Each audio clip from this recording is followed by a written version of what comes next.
कस्बे के बीचों बीच एक पुरानी टूटी फूटी दुकान थी। लोग कहते थे कि वहां रात के समय कोई न कोई भूतिया साया भटकता है। उस दुकान पर सालों पहले आलू फिंगर बहुत मशहूर हुआ करती थी। एक बूढ़ा मालिक कालिया काका वहां आलू फिंगर बनाकर बेचता था। लोग दूर दूर से सिर्फ उसकी उंगलियों जैसी कुरकुरी आलू फिंगर खाने आते थे। पर एक रात दुकान में अजीब घटना हुई, जिसके बाद वहां कोई नहीं गया। अरे सुनो ना श्याम, आज रात उस पुरानी आलू फिंगर की दुकान के पास चले। पागल हो गया है क्या? लोग कहते हैं वहां भूत है। जिसने भी उस दुकान का ताला खोला वो लौटा नहीं। डरपोक मत बन, चल तो सही। शहर में किस्से ही किस्से हैं, सच्चाई का क्या पता। मैं भी चलूंगा। रात के 12:30 अगर हिम्मत है तो आ जाना। तीनों दोस्त हंसते हुए प्लान बना लेते हैं। रात को 12:30 तीनों दुकान के सामने पहुंचते हैं। दुकान दिखने में बहुत छोटी, जैसे झोपड़ी। चारों ओर सन्नाटा था। पेड़ की डालियों से अजीब आवाजें आ रही थीं। सड़क पर सनसनी थी और धुएं की डरावनी आवाज आ रही थी। धुएं की तड़क भड़क, आग जल रही है मेरी। देखो, ताला तो जंग लगा है। लगता है सालों से किसी ने खोला ही नहीं। हथौड़ा लाया हूं, तोड़ दें क्या? मुझे अच्छा नहीं लग रहा, कोई गड़बड़ है। वापस चलें क्या? पर राजू नहीं मानता। वो ताला तोड़ देता है। ताले के टूटते ही एक सर्द हवा का झोंका आता है और आसपास का माहौल और डरावना हो जाता है।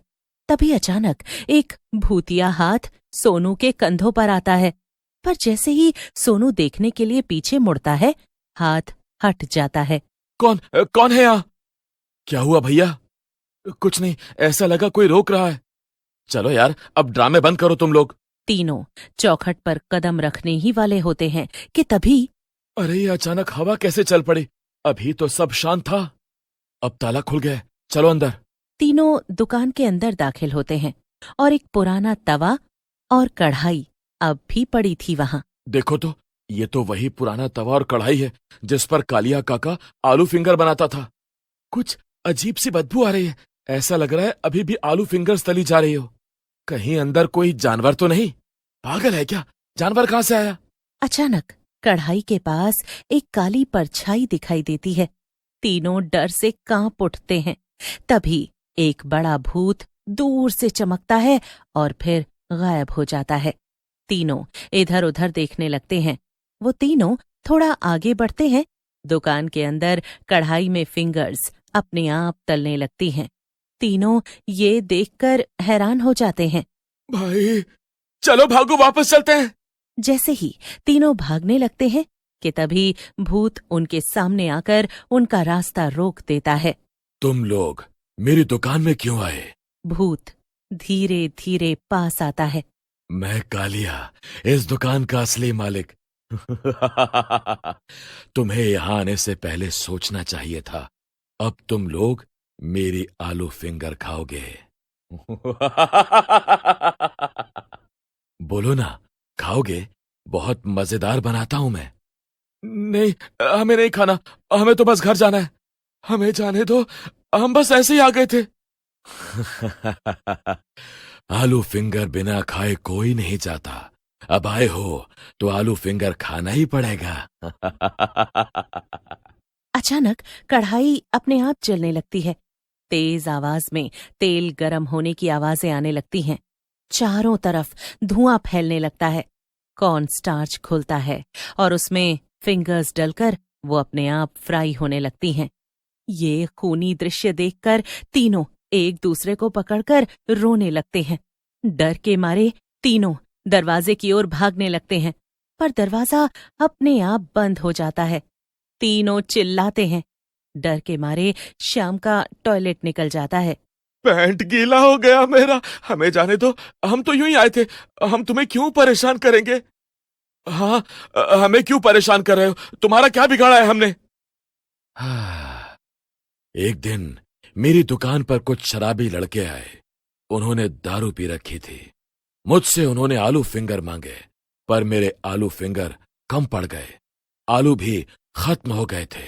उस दिन जो मैं उन्हें दोबारा बनाकर दे सकता, उस दिन तो वो गाली गलौज करके चले गए, पर देर रात उन शराबियों ने मुझे दुकान में पर अब मैं एक भूत हूं, कोई मेरा कुछ नहीं बिगाड़ सकता।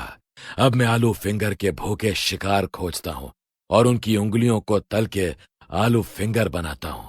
जब वो मेरे सामने तड़पते हैं तब मेरी आत्मा को सुकून मिलता है। देखो अपने चारों तरफ डरावना नजारा। सोनू रोने लगता है और राजू को जिम्मेदार ठहराता है कि राजू, ये सब तेरी वजह से हुआ है। आप इसकी उंगलियां रख लो, हमें जाने दो। ताला इसने तोड़ा है, इसी को ज्यादा भूख लगी थी। अच्छा, और प्लान किसका था आलू फिंगर्स खाने का? सोनू, राजू एक दूसरे से बहस करने लगते हैं। दोनों की किच किच की आवाज भूत के कानों में सुई की तरह चुभने लगी और गुस्से में चिल्लाते हुए बोलता है, चुप चुप, एकदम चुप। अब एक और आवाज आई तो उंगलियों के साथ तुम्हें भी कढ़ाई में तल दूंगा। देखो भलाई इसी में है, हमें यहां से जाने दो, हम किसी को कुछ नहीं बताएंगे। हर वो शख्स जो मेरी दुकान का ताला तोड़ता है उसकी उंगलियां मैं तलता हूं और अगले शिकार का इंतजार करता हूं। तीनों के पैरों तले जमीन खिसक जाती है। हमें छोड़ दो, अब बहुत देर हो चुकी है। अचानक एक मोटा रस्सी जैसा काला धुआं तीनों की तरफ बढ़ता है और उन्हें जकड़ लेता है। भगवान बचाओ, आज के बाद हम कभी किसी के घर का ताला नहीं तोड़ेंगे, बस आज बचा लो। तीनों जोर जोर से चिल्लाते हैं, लेकिन उनकी आवाजें धुएं में दब जाती हैं। तीनों बेहोश हो जाते हैं। फिर अगली सुबह गांव वाले सुनते हैं कि रात किसी ने फिर उस दुकान का ताला तोड़ा। अरे भैया, लगता है फिर कोई आया। अरे जरा देखो तो अंदर जाकर, कोई है क्या? अरे जाने दो दादी, क्यों किसी के पछड़े में पड़ रही हो? अगर कोई होगा तो बाहर आ ही जाएगा। चुप कर मुनीम, क्यों किसी की जान जाए फालतू में? देखता हूँ जाकर। काका हाथ में छड़ी लेकर धीरे धीरे दुकान के अंदर जाते हैं। दुकान के अंदर सब कुछ इधर उधर फैला हुआ था। काका दुकान से बाहर आते हैं। अरे दादी, अंदर तो कोई नहीं है। क्या? तो ताला किसने तोड़ा? वो लोग एक दूसरे को देखते हैं। तभी मुनीम जी इधर उधर देखते हैं। उनकी नजर झोपड़ी के पीछे पड़ी चप्पल पर पड़ती है। अब वो लोग दुकान के पीछे जाने लगते हैं। वहां उन्हें तीनों दोस्त पड़े मिलते हैं। कुछ अच्छे कर्म किए होंगे इन्होंने, तभी अभी तक जिंदा हैं। राजू की धीरे से आंख खुलती है। वो सामने काका को देखता है। वो तीनों कमजोरी से उठ नहीं पाते। मुनीम और काका तीनों को सहारा देकर उठाते हैं। जी हम पास में ही रहते हैं, रात को आए थे। तुम लोगों का दिमाग खराब है क्या? यहाँ क्या कर रहे हो? पहले तो नहीं देखा कभी। क्या हुआ था रात को? क्या याद है तुम्हें? बताओ जल्दी, बोलते क्यों नहीं? आपको इतनी जल्दी क्यों है? क्या कोई बात है? नहीं तो बात क्या? मैं तो इसलिए पूछ रही थी कि कल को कोई और आए तो हम उसे आगाह तो कर सके, बस। तीनों लड़के दादी के साथ उनके घर चले जाते हैं। जैसे ही तीनों झोपड़ी में घुसते हैं, तीनों को कल की रात याद आ जाती है। जैसे ही वो तीनों अपनी नजरें घुमाते हैं, उन्हें उस बुढ़िया का घर बहुत अजीब लगने लगता है। दादी का घर पुराने घर जैसा था। तभी तीनों ने देखा कि पीछे दीवार पर कई तस्वीरें थीं। हर तस्वीर में कोई न कोई लड़का या लड़की थे और नाम के नीचे लिखा था, स्पेशल आलू फिंगर कस्टमर। हाँ, ये उन लोगों की तस्वीरें हैं जिन्होंने दुकान का ताला तोड़ा और अंदर गए पर कभी वापस नहीं आए। ये सुनकर तीनों डर जाते हैं। अच्छा, ये बताओ वहां कल हुआ क्या था? श्याम दादी को पूरी कहानी बताता है। हाँ, आज रात को हम सब चलते हैं और फिर पता लगाएंगे। दादी 3 साल पहले की याद में चली जाती है और आप बीती बताने लगती हैं। बूढ़ी दादी रो रो कर तीनों को अपने बेटे की मौत का किस्सा सुनाती है। मेरे संदूक में एक ताबीज पड़ा हुआ है, वो उस दुकान को हमेशा के लिए भस्म कर देगा। तीनों दोस्त दादी के संदूक से ताबीज निकालकर उस दुकान के गेट पर बांध देते हैं, जिस वजह से भूत की शक्तियां उस गेट के बाहर काम नहीं करती और वो लोग दुकान में एक बार फिर से आग लगा देते हैं, पर इस बार ये आग एक नेक काम के लिए थी।